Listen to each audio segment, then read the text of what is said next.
Hey everybody, welcome back to the channel. Today we're going to check out two Reich knives.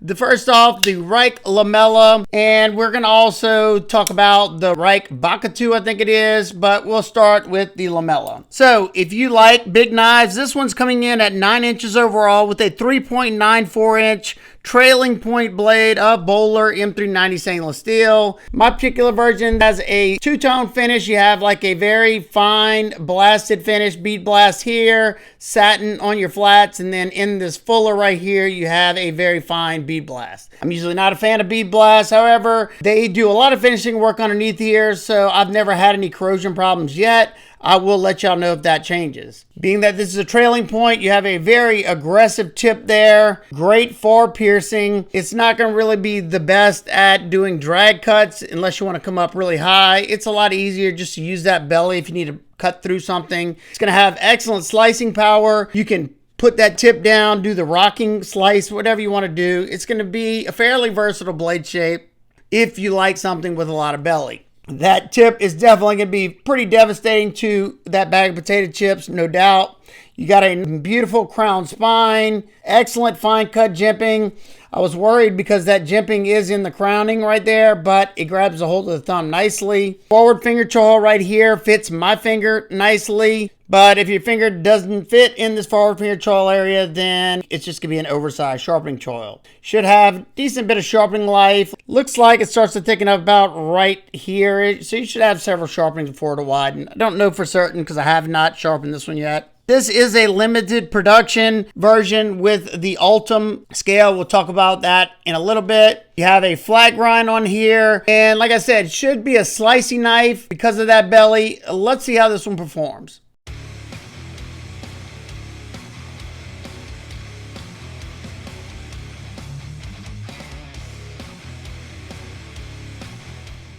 These Reich knives usually come pretty darn sharp out of box.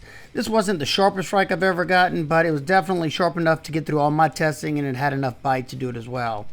It's also not the thinnest Reich I've ever tested, but that said, it's not overly thick or anything. It's still slicing very well. And I have to be honest, you know, I didn't think this blade shape was going to be versatile at all, but the way it's set up and how low it sits, you know, the edge is actually sitting below the handle by a good bit, especially if you're holding on to that arch. It really changes the dynamic of this one. It's nice and comfortable. I'm locked in, and if you can sit in that forward choil area, that's probably where you want to sit so you don't get hung up in that area. I was trying to see if these Ultem scales would pop off or if they would crack. I could definitely feel them flexing, but luckily they stayed in place. So you can see right here, it's able to cut the sisal rope, and yes, this one does have that hard glue in it, but it's grabbing it like right at the end. So maybe there's some portions of this edge that are sharper than others, and the geometry, I don't know how thick this edge bevel is. You know, all that stuff plays a factor on how easy it is to get through the material. The upswept blade like that is going to be fantastic for doing these slicing motion cuts on this flat cutting surface. Sorry if you can hear my dog. He didn't believe this is how this one went. But, you know, what do you do? But yeah, pinch grip was fine. You're not going to get a ton of grip from the Ultem because it is smooth, just like the titanium. But with gloves on, I didn't have any fear of sliding off of the handle or anything. And luckily, you know, with that upswept blade, it makes this not that miserable of a test. I can imagine if it had a ton of bite to it, it would probably be, you know, 10 times easier. So I'll probably put my own edge on it after this. Maybe lay the edge bevel back a little bit, depending on what it is. You know, you can use that tip I'm showing right there, but you're going to have to come up to about 30 to 40 degrees. It's probably easier just to drag the belly through it. It's going to work just as good. One good thing about this bead blast is on these friction materials, high friction materials like that dense cardboard right there, it allows it to glide through it a little bit better, I found. But like I said earlier, it did not slow down all the way to the end. And that's pretty much been my experience with Reich so far. I haven't had anything that was unacceptable. I thought this one performed pretty darn good. It's not the thinnest Reich knife I've ever used before, but it's still good enough to do everything that I'd test on. Now let's take a look at this action. So you have a very high flipper tab. So this one should flip very, very well as long as the detent is dialed properly. It is riding on cage ceramic bearings with a ceramic detent ball. And you also have these thumb plates right here on both sides, titanium thumb plates. Let's check out the flipper first. You do have a little bit of jimping. That does a great job of gripping the finger. And once you pull this back, you're not gonna fail this. That heavier blade comes around and comes out with authority and beautiful action, just like every Reich knife I've ever checked out. The thumb plates work good. I can't put my finger underneath there and do it like that. If you have enough strength, you might be able to use the fuller, but I find the plate to be a lot easier to do a reverse flick. But all in all, I think it has a fantastic flipping action. Now let's close it up. This one has their integral overshell technology, or whatever they call it, usually done with titanium, and it hides all the hardware wrapping around right here, closing this section off, making it feel like an integral in hand, and at first glance, it makes it look like an integral. Just like they did on this Katua Mecha X, this one's in titanium. So as you can see, they did a great job. It looks more like an integral. So you have no hardware showing on this one. But being that they used Ultem on this one, you can see through it. So you can see the pivot and you can see the body screws in there. You know, not the biggest deal. If you love Ultem, then yeah, this one is more of a collector's piece because this is a limited run. They are numbered. Mine is number 668. I'm guessing they probably did 1,000. One thing that I like about this overframe is that your fat of your hand doesn't fall in this portion of the scales. That usually makes the ergos a lot more comfortable. Another thing I'll say about doing this in the Ultem, I don't think that was the best idea, just because Ultem, especially when it's this thin, can be a little flexy. And I can definitely feel it flexing in there. Now, I did my best. I squeezed as hard as I possibly could on this just to see if I could crack it. Ultem's a very tough thermoplastic, so I was pretty sure it was going to be able to hold up. However, I did notice that the button on this, let me close this up. I have a button back here. You flip it this way and you can take this off. Now, even with this off, this is a completely functional knife. So if it accidentally slid back or slid off, you still have a functioning knife, because as you can see, you have standoff here. You have two locator pins right here. So it's going to be a very tough design. You know, I don't know about the Ultem. I have had this one come up on me several times. You got this little part that hooks in there, wraps around, and locks into place. But it's something, I don't know if it's my grip or what, but something was causing it to get pushed up this way and it would come loose on me a few times. Not ideal, but like I said, this is more of a collector's piece. If you love this knife, then, you know, that's why you'd probably be getting this. We'll say the ergos on this were fantastic. Even, you know, with the flexiness in the Ultem, still very, very nice. And if you like this design, the Ultem's not your thing, they have the version with the titanium wrapped around just like on this Mecha X. You know, I can take it or leave it. I don't need this overframe. You know, I'd rather the price come down some, not have this. It is more comfortable. It does look nice, but it's not something I have to have. But it is cool. You have a blind screwed mill type hot clip with a ceramic ball interface. There's not a whole lot of flex here. However, it is sitting on a smooth surface. So I did find it to go in and out of my pants pockets fairly well. And it's not a deep carry. You have that much sticking out of the pocket. It does hug this side well because of the way this clip curves like that. Only thing I worry, you know, if you're putting your hand in there, you could slip that down. So it does hold it in there nicely. Like I said, being that it's on a smooth surface like that, you do want it to have a little bit extra tension. Now the pocket clip is tip up, right hand carry only, unfortunately for my lefties. Now, being this version has the Ultem, is going to help bring down the weight a little bit more rather than this be titanium, obviously. This is a larger knife. It's still at a very manageable weight of 4.35 ounces. On the site, it says 5.29. I'm guessing that is for the titanium version. This one is an inset liner lock, and I would say that it's about 40 to 50% or so. Access to the lock bar is pretty good, even though these two scales are flush. You got a little chamfer right there. They did put a little bit of texture, which I'm usually not the biggest fan of, but it's not aggressive. And I can still get my finger in there rather easily. And I could also use this portion to disengage that lock also. But if you look in there, it's just this little bitty locking tab. It stops about right here. And like I said, it's just a locking liner. I do have a little bit of pocketing on this side of the titanium and a little bit on this side as well. That's helping bring down the weight on this one. Your balance point is sheer perfection. Look at that. Right where you want it to be, making this one a lot more nimble in hand, and it's going to make it feel lighter than it actually is. Now for some size comparisons. As you can see, it's bigger than both the Ontario Rat 1 and 2. It dwarfs the Spyderco PM2 and Para 3. And lastly, it's about identical in length to the Spyderco Manix 2 XL, and it's just a hair longer than the Spartan Heartsy folder. Nitpicks and complaints. There's no lefty love here.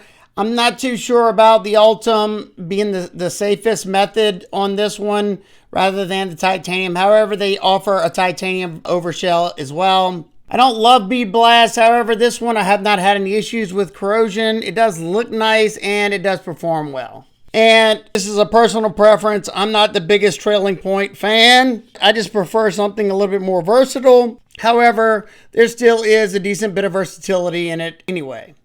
Especially, I love how I can get almost the entire edge on a flat cutting surface because of the way this handle comes up right here in that pinch grip. I can get to about right here on a flat cutting surface. So it's going to be a great slicer, no doubt. If you're looking for a large premium knife that is definitely unique looking, has fantastic action, and this particular version, it has a collector factor to it, being that it's a limited run, then yeah, I could definitely recommend it. Great action, comfortable, and it just depends on if you're looking for something with this overframe shell. They're not cheap by any means. A lot of machining that goes into these. It's going to be a little cheaper than if this was a full-on titanium integral, but you're still going to pay a premium price tag because of all the machining and the fine-tuning and tight tolerances you'll get on this knife.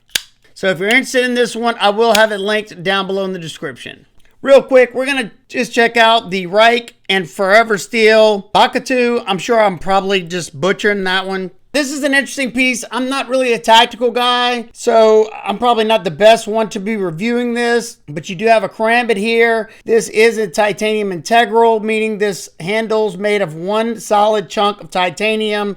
Even this karambit ring where they just drill it out, they got chamfer around it. Pretty interesting. And then your pivot, you have a very interesting pivot there. And then it's basically a pivot collar on this side. This wave feature right here is removable. So if you don't want it to be a waving knife, you could definitely remove it. But if you're somebody who's tactical and you want to wave this out of your pocket, then you leave that on there. You can get it out of your pocket a lot quicker. And besides the wave and the thumb hole, you also have a flipper tab on this one.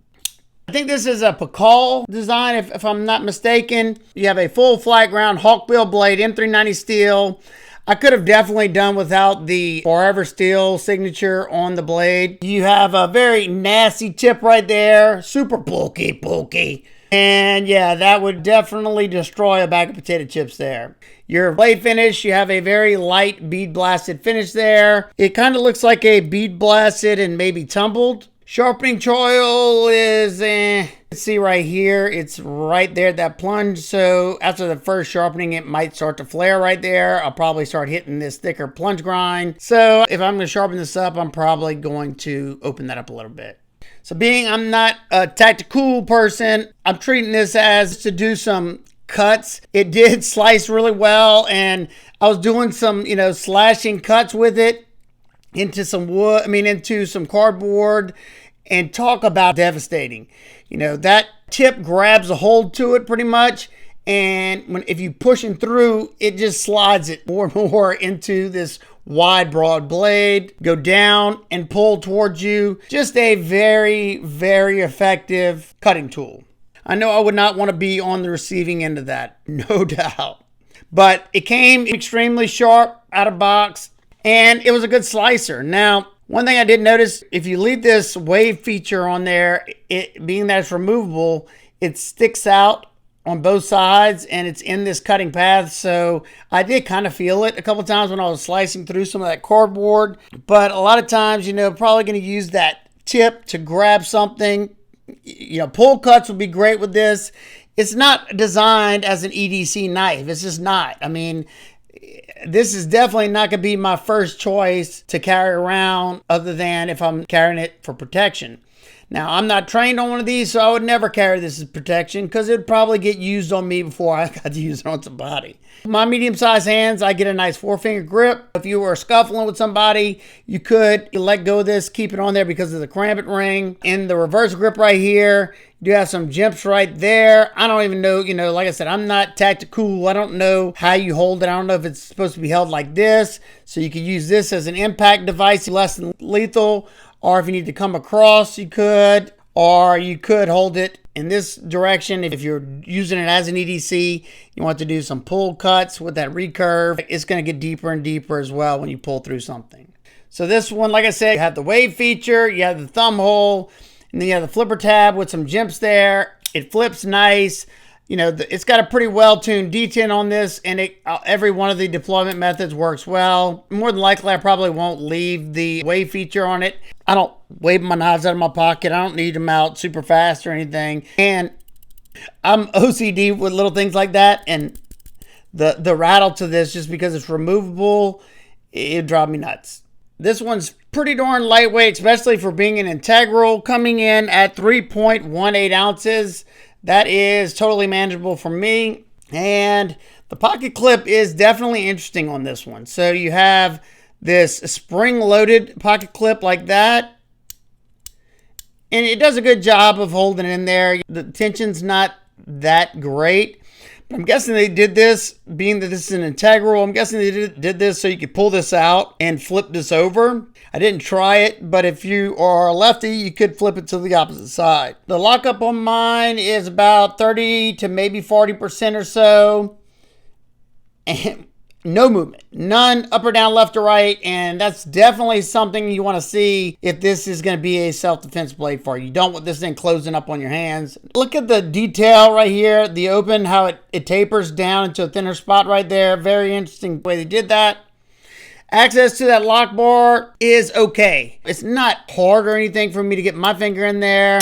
I could use this portion if I want. It's not a big deal. Definitely not the easiest one to do size comparisons with, but here it is next to the Katuo Mecha X and the Benchmade Bug Out. This one's a good bit bigger, and the Bug Out's a little bit bigger. Next up, it's dwarfed by the Ontario Rat 1, and it's just a hair shorter than the Ontario Rat 2. And lastly, it's smaller than the Spyderco PM2, and it's just a hair shorter than the Spyderco Power 3. Nitpicks and complaints. It's hard for me to be nitpicky about this because I don't know too much about these designs.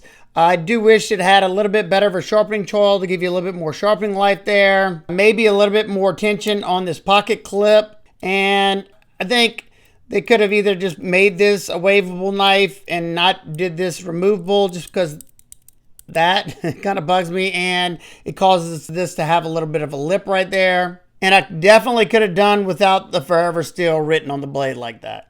But all in all, I like checking out interesting, unique things, and I would have never checked this out if it wouldn't have been for them sending it to me, and I'm glad I got to check it out. Is it my cup of tea? No, but I know there are a lot of people who do like these designs or that are proficient in using these type of designs for self-defense. I'm definitely not one of those guys.